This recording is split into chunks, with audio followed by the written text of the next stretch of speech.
Hi friends, ఈరోజు సంకటహర చతుర్థి కదా.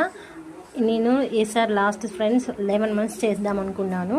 11 monthsలో ఇది 11th month. దానికి కావాల్సిన పూజా సామాగ్రి నేను ఏమేమి తీసుకుంటానంటే పత్రి, బిల్వపత్రము అండ్ గరిక. ఇవి దుర్వాయజ్ఞం పూజకి 11 కట్టలుగా కట్టుకుంటాను ఫ్రెండ్స్. అండ్ ఇది తామర పువ్వులు, గన్నేరు పూలు, ఫోటోకి కలశంకి వేయడం కోసం మాలలు, పూలమాలలు, ఇది మరువం, ఉమ్మెత్తకాయలు.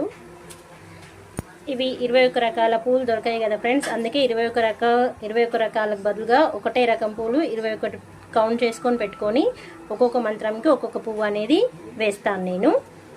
అలాగే కుల్లా పూలు, గౌరీదేవికి పూజ చేస్తాం కదా, వాటి కోసం అని చెప్పేసి కుల్లా పూలు.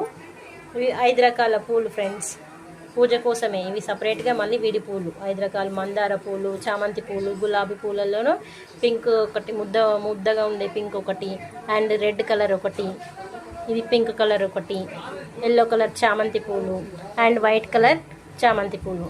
ఇలా వివిధ రకాల విడి పూలు కూడా తీసుకొని పూజ అనేది చేసుకుంటాను ఫ్రెండ్స్.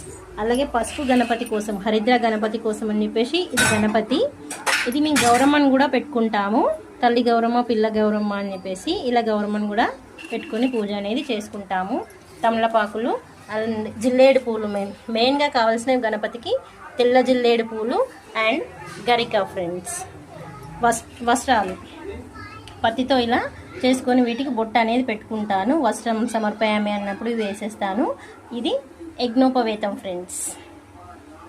అభిషేకం కోసం పాలు, పెరుగు, తేనె, నెయ్యి, చక్కెర, ఇలా ఇవన్నీ అభిషేకం సామాన్ ఫ్రెండ్స్. ఇంకా తాంబూలము అవన్నీ సపరేట్గా పెట్టుకుంటాను నేను. ఇవి ఫ్రెండ్స్ పూజా సామాగ్రి.